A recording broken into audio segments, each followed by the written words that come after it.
So I see qualitative interviewing as more like a conversation, but it's an unusual conversation. It's a conversation that is held between two people where the one person tries to take a back seat in the conversation whilst at the same time remaining attentive to the conversation and keeping the conversation going.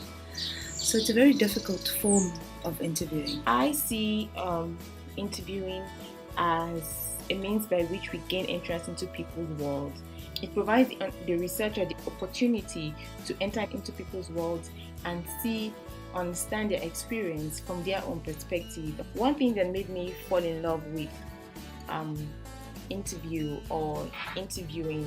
was that it offered the opportunity for the researcher to enter into a conversation with your participants. I think the other thing that's very important for me is that we don't go into a qualitative interview with an interview schedule.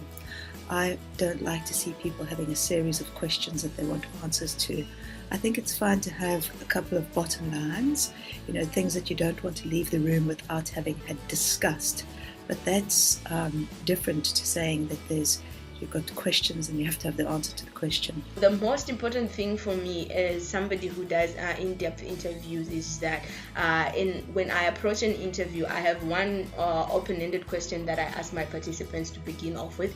You must always be prepared to expect the unexpected. By that I mean when I went with my questionnaires, I realized that everything that I had on my questionnaire, when I started to do the interviewing, most of the participants actually brought concepts, which were not in the questionnaire, So I had to kind of adjust to that.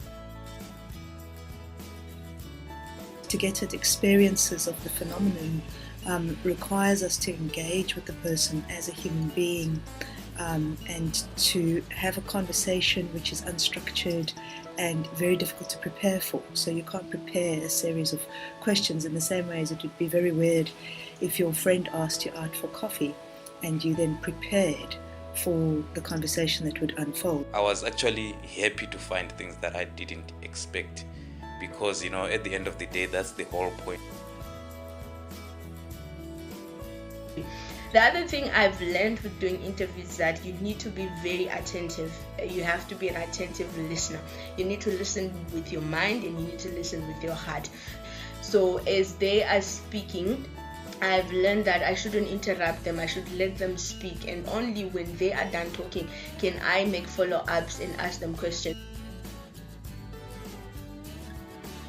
Also, I think it's important to let the participant talk rather than constantly interrupting the participant.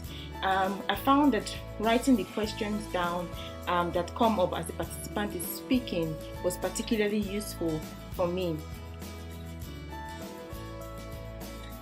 So what is important about doing this then is that you need to be very attentive in the sense that you need to be jotting down trigger words from what they're saying so that you can use them to make follow-on questions and seek clarification and seek further elaboration on what they would have said. If you ask somebody how they experienced something, they might, for example, tell you that they found it challenging. Now, that is a trigger word for me because it doesn't really mean anything. It's the kind of thing that people say. It's the kind of thing that just washes over us. It doesn't really tell us anything. We could have 15 different people telling us that something is challenging. We wouldn't really know what the nature of those challenges are or why that person found it challenging or why they chose that word or what that word really means to them.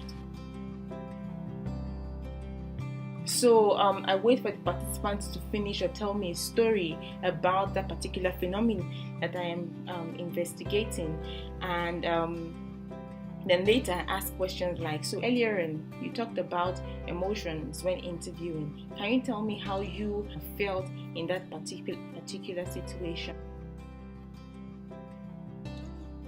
And so one of the things that is quite useful in qualitative interviewing is to listen for those outside voice words, challenging, passionate, and in those moments to follow up and to ask for more information.